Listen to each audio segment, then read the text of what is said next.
Thanks, Jance Michelle. The Warriors finished the playoffs 16-1, the best record of any team in a single postseason in NBA history.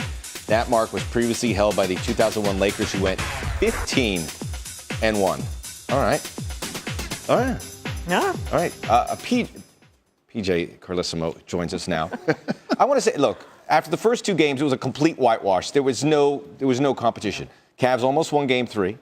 They did win Game 4. In Game 5, they really pushed them. And we saw the Warriors in a bit of an uncomfortable spot. And that really tested them. What did they do to get out of that uncomfortable spot to make sure they won this game? Well, they stepped up, and they did play better defense. They forced some turnovers late. Cleveland either settled for some shots or were too tired to do the things they wanted to do. And it was like LeBron was alternating, overpowering him going to the rim, and then the next time down, he'd settle. I just don't think he had enough juice to go to the rim every single time, and he didn't have enough help. Kyrie missed a couple of shots late.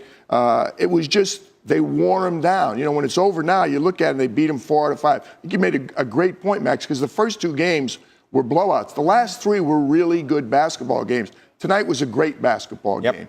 They won because they deserved to win, and I thought the pressure when it came to them, and I thought the later Cleveland stayed in the game, the pressure would shift to Golden State. They handled it very well. They handled it primarily because of KD and Steph, and they played just enough defense in the last 5 minutes to get it done. How much did the depth of that Warriors team come into play? Andre Iguodala, you can't say enough about him. In some ways, he played better than he played when he was the MVP in the series, but they wore him down. Well, what's the totals? It was like over 35 to like 4. But again, when you don't 20. sub a lot, when you don't play the people, that's, you know, it's understandable. But Andre Iguodala was incredible, and he did it a lot of different ways. You get steals. Look at it. He's leading the break. This one, they split, the water's parted, and he goes. We're not talking a young guy. We're talking a veteran. But he stepped up with three-point shots. You saw what he did already, picking up the loose ball. Also, for Kate, goes to the rim, finishes inside. He helped them. You can't find, that's easy, but that's Steph making the play right there. You can't find people on the Cleveland bench that stepped up the way he did. The truth of it was, Kevin and Steph and Klay and Draymond, they had a lot more help than LeBron did with Kyrie. And Kevin Love and Klay tonight were very similar.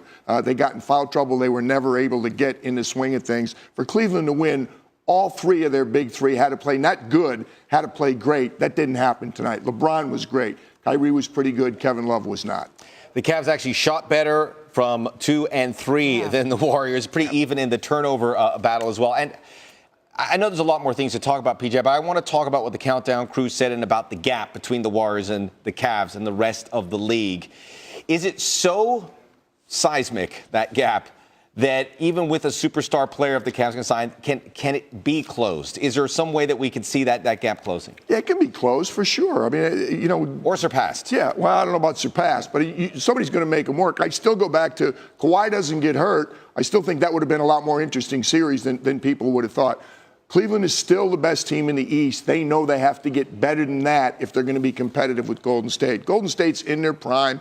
If anything, they're going to play better. But I don't have a problem with that. You know, everybody's chirping about Kevin Durant making a decision. I mean, I'm growing up. Earl Monroe went from the Bullets to the Knicks. Oscar Robertson and Kareem. He's not the first one to do it. End up in Milwaukee. Shaq goes from Orlando. It's okay if you get traded. It's not okay if you decide that's what you want to do. I don't understand that. Karl Malone, Gary Payton. You know, it's garbage, people complaining about this. LeBron did the same thing.